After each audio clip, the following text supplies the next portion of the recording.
अपने परिवार के विनाश के बाद एक 6 साल के लड़के को एक सैनिक बचा लेता है और रूस के सबसे कम उम्र के नायक के रूप में अपनी यात्रा शुरू करता है। आज हम 2019 में आई फिल्म सोल्जर बॉय की कहानी दोहराएंगे। हम 1940 के दशक में हैं, द्वितीय विश्व युद्ध के बीच में। सरयोजा अलीशकोव एक पेड़ के तने से लटके प्रकृति का आनंद ले रहे हैं, जबकि उनकी माँ नदी के किनारे कपड़े धो रही हैं। उनका बड़ा भाई पेटिया रात के खाने के लिए मछली पकड़ रहा है। तभी अचानक एक विमान आता है और उन पर गोलियां चलाने लगता है। महिला लड़कों को छिपने के लिए कहती है, लेकिन सरयोजा बहादुरी से अपने शक्तिशाली गुलेल से हवाई जहाज को उड़ा देता है और दुश्मन को हरा देता है। हालांकि जब वह अपनी मां और भाई से बात करने के लिए मुड़ता है तो वे दोनों जा चुके होते हैं। इसी समय किसी के दरवाजे पर दस्तक देने की आवाज से लड़का जाग जाता है। वह बाहर खड़ी उस व्यक्ति को अपनी मां समझकर उसकी मदद के लिए दौड़ता है। हालांकि वह अपनी मौसी अनास्तासिया के आने से हैरान है। वह महिला डरी हुई है और लड़के से अपना सामान पैक करके जाने के लिए कहती है। अनास्तासिया उसे बताती है कि लड़के की मां और भाई मारे गए हैं और अगर सैनिकों को पता चला कि सरयोजा उसकी बहन का बेटा है तो वे उससे भी मार डालेंगे। उसकी योजना लड़के को ले जाने और यह कहने की थी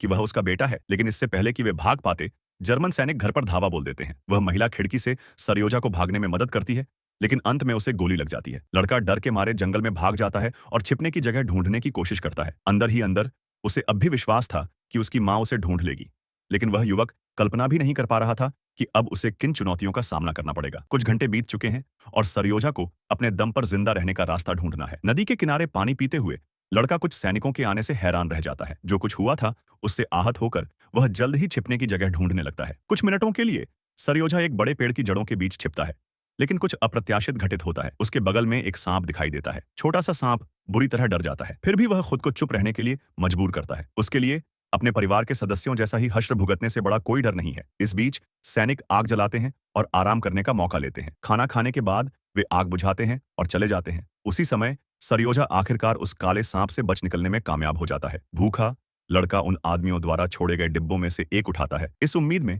कि उसे खाने के कुछ टुकड़े मिल जाएंगे। कुछ दिन बीत गए और लड़का इतना कमजोर हो गया है कि मुश्किल से चल पा रहा है। रास्ते में उसे कुछ छोटे फल मिलते हैं, लेकिन जल्द ही उस जगह पर बमबारी हो जाती है और सरयोजा को भागना पड़ता है। उसी दोपहर बारिश शुरू हो जाती है।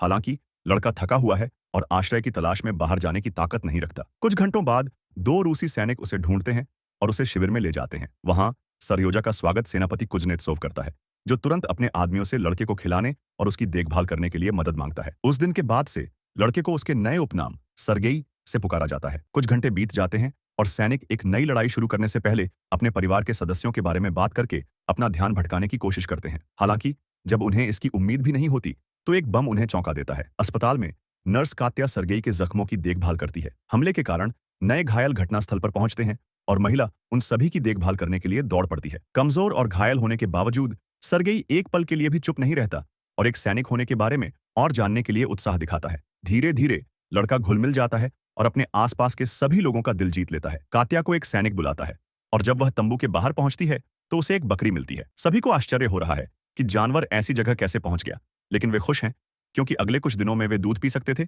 और पनीर खा सकते थे, जो उस वास्तविकता में बेहद दुर्लभ था जिसमें वे रह रहे थे। तभी कुजनेत्सोव और उसके साथी वहां पहुंचते हैं। वह आदमी तुरंत सरगेई को देखने जाता है और यह देखकर राहत महसूस करता है कि लड़का धीरे धीरे ठीक हो रहा है। लड़का बताता है कि उसे एक बड़ी सुई वाला इंजेक्शन लगा था जिससे उसे बहुत दर्द हो रहा था। अंत में सरगेई कमांडर की पिस्तौल दिखाने के लिए कहता है और हथियार उतारने के बाद वह आदमी उसे पिस्तौल थमा देता है। छोटा लड़का हथियार के किनारे पर लगे हस्ताक्षर के बारे में पूछता है और कुजनेत्सोव बताता है कि यह एक विशेष हथियार है जो उसे जनरल ओस्ताशो ने दिया था। यह सुनकर सरगेई और भी ज्यादा उत्साहित हो जाता है और ऐसा दिखावा करने लगता है मानो वह गोली चला रहा हो। तभी वह आदमी लड़के के हाथ से पिस्तौल लेकर वापस रख देता है, क्योंकि वह अभी इस तरह की चीजों का शौक विकसित करने के लिए बहुत छोटा है। कमांडर की सभी उम्मीदों के विपरीत सरगेई अपने पेट पर डिजाइन किया हुआ युद्धक टैंक दिखाता है। फिर वह कुजनेत्सोव से पूछता है कि क्या उसके पास कोई हवाई जहाज है। यह पता चलने पर कि उस आदमी के पास कभी कोई हवाई जहाज नहीं रहा, सरगेई अपने घायल हाथ पर बंधी पट्टी पर एक हवाई जहाज बनाने का फैसला करता है। जब कमांडर तंबू से बाहर निकलता है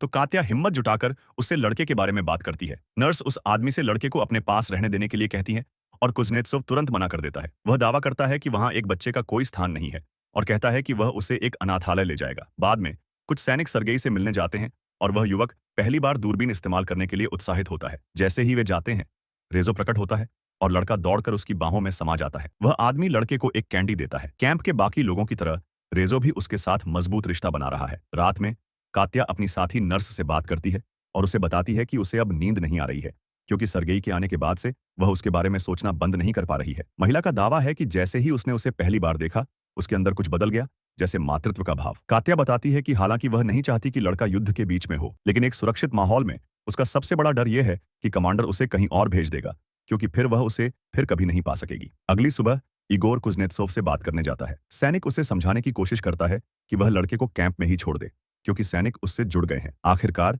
जब उन्होंने सर्गेई को देखा तो उनके दिलों में गर्माहट आ गई, क्योंकि ये लोग बच्चों के भविष्य के लिए लड़ रहे थे। हालांकि कमांडर एक बार फिर कहता है कि उस युद्ध शिविर में बच्चों के लिए कोई जगह नहीं है। कुज़नेत्सोव मानता है कि उसे भी उस लड़के से लगाव है, लेकिन उसे वही करना था जो उसके लिए सबसे अच्छा हो। अंत में कमांडर कहता है कि उसने अनाथालय के कागजात पर हस्ताक्षर कर दिए हैं, इसलिए उसके आदमियों को अब उस लड़के के न रहने की आदत डाल लेनी चाहिए। कुछ घंटे बाद एक हमले के दौरान कुज़नेत्सोव अपने सैनिकों को दुश्मनों पर बमबारी करने का आदेश देता है, जबकि वह युद्ध के मैदान में कात्या की मदद करने जाता है, जो एक घायल व्यक्ति को बचा रही थी। जब लड़ाई समाप्त होती है तो वे शिविर में लौट आते हैं और अनाथालय का निदेशक सर्गेई को लेने के लिए वहां मौजूद होता है। वह आदमी कार में इंतजार करता है जब तक वे लड़के को अलविदा कहते हैं, लेकिन कात्या बहुत दुखी होती है और अलविदा कहे बिना ही वहां से चली जाती है। कुज़नेत्सोव सर्गेई को अपने पास बैठने के लिए कहता है और उसे समझाने की कोशिश करता है कि अब आगे क्या होगा। हालांकि इससे पहले कि वह कुछ कह पाता, लड़का रोने लगता है और उसे गले लगा लेता है। वह कहता है कि वह कमांडर का इंतजार कर रहा था और उसे डर था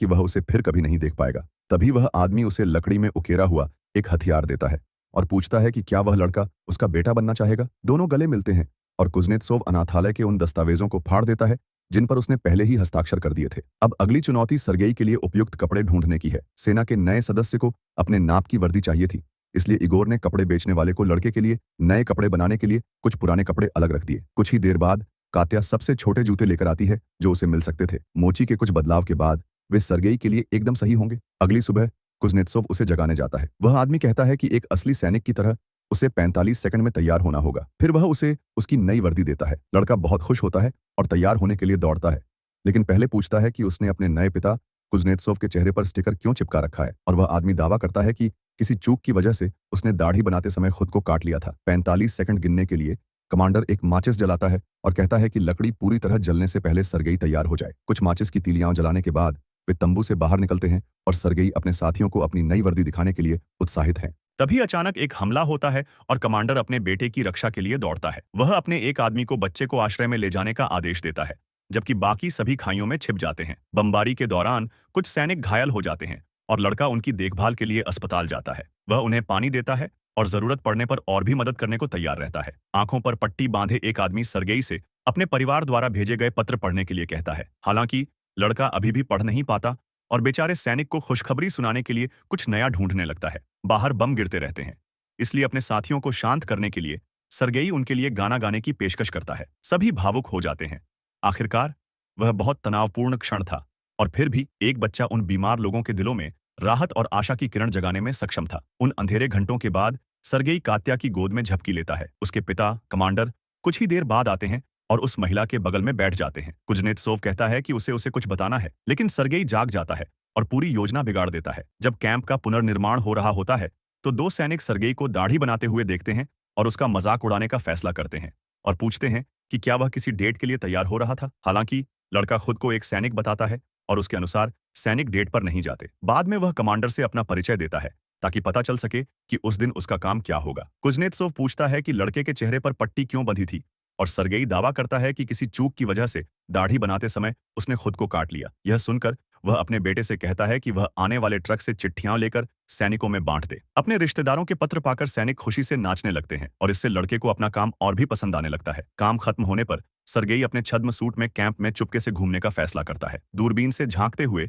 लड़के को एक जोड़ी जूते दिखाई देते हैं जो छिपने की जगह में फिट होने की कोशिश कर रहे हैं। वह तुरंत वापस कैंप की ओर दौड़ता है और अपने कुछ साथियों को बुलाकर घास के ढेर में छिपे उस घुसपैठिए को पकड़ने के लिए कहता है। आंद्रेई और उसके आदमी वहां जाकर देखते हैं कि क्या हो रहा है, और अंत में दुश्मन सेना के दो सैनिकों से उनका सामना होता है। कुछ गोलियां चलाने के बाद वे उन आदमियों को पकड़ने में कामयाब हो जाते हैं और सर्गेई कैंप लौट आता है। इसी बीच कमांडर कुज़नेत्सोव को अपने एक आदमी से पता चलता है कि उसके बेटे ने दो जासूसों को पकड़ने में मदद की है। वह आदमी हैरान होता है और लड़के की बहादुरी और विनम्रता पर गर्व करता है। तभी सर्गेई उसके कमरे में आता है और उसे एक बड़ी खुशखबरी देता है। कुज़नेत्सोव को लड़के को गोद लेने की अनुमति मिल गई है और उस दिन से वे आधिकारिक तौर पर एक परिवार बन जाएंगे। सर्गेई बहुत खुश होता है और अपने पिता को बुलाकर कात्या को यह खबर सुनाता है। लड़का कहता है कि उसने एक बार उस महिला को रोते हुए देखा था जब कुज़नेत्सोव युद्ध में घायल हुआ था। कमांडर यह सुनकर घबरा जाता है लेकिन फिर भी सरगेई के साथ जाने का फैसला करता है। इसी बीच कात्या नदी के किनारे नहा रही होती है। तभी एक सिपाही चुपके से आता है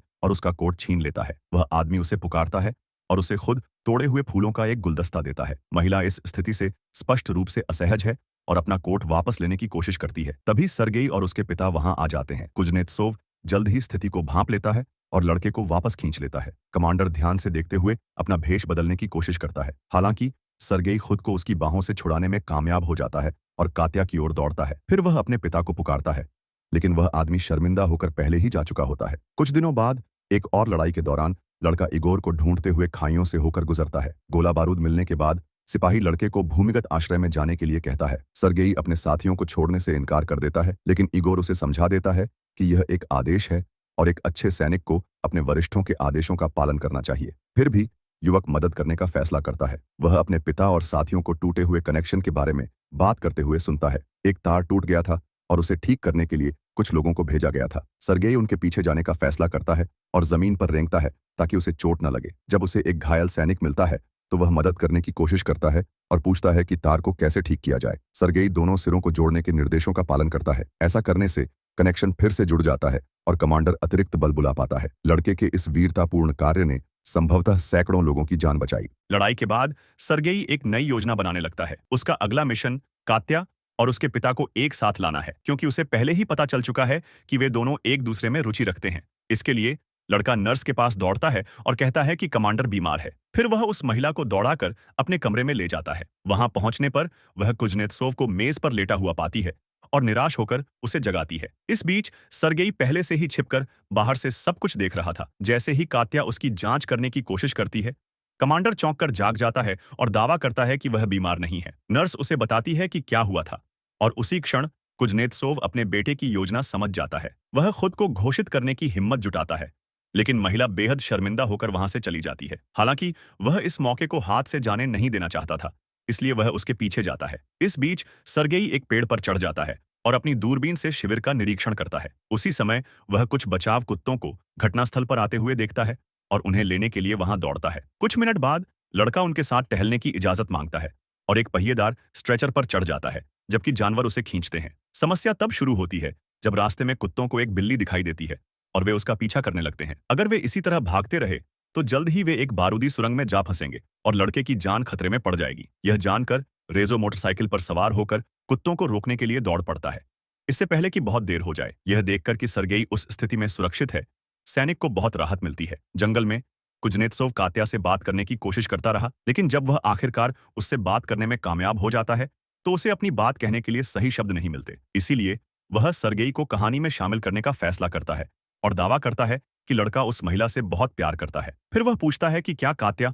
उस लड़के की मां बनना चाहेगी। हालांकि नर्स के जवाब देने से पहले ही एक सैनिक प्रकट होता है और कमांडर को एक पत्र देता है। उस पर आलाकमान का एक संदेश था। अगले दिन सेना रवाना होने की तैयारी करती है। कुछ घंटे बाद वे कुछ किसानों के घर आराम करने के लिए रुकते हैं। खाने के बाद उन्हें पता चलता है कि उस घर पर एक जर्मन बम गिरा था और अभी भी वहीं पड़ा है। बम छत से होकर जमीन में घुस गया, लेकिन सौभाग्य से वह फटा नहीं। फिर सैनिक उस बम को किसी भी नुकसान से पहले ही हटाने में उनकी मदद करने का फैसला करते हैं। बाद में वे अपना मार्च जारी रखते हैं और सरगेई, रेजो और उसके पिता के साथ गाड़ी में सवार हो जाता है। अचानक जिस गाड़ी में वे सवार थे उसमें विस्फोट हो जाता है और बटालियन को पता चलता है कि वह एक बारूदी सुरंग में जा गिरी है। सरगेई और आसपास के सभी लोग शोर सुनकर हतप्रभ रह जाते हैं। कुछ मीटर आगे लड़का रेजो को मृत पाता है। जब वे आखिरकार अपनी मंजिल पर पहुंचते हैं तो उसके पिता जनरल से बात करते हुए सरगेई पूछता है कि उसका अगला काम क्या होगा। वह व्यक्ति उसे सैनिकों की वर्दी की जांच करने के लिए कहता है और लड़का इस काम को पूरा करने के लिए एक अधिकारी की मदद लेता है। सभी सैनिकों के जूते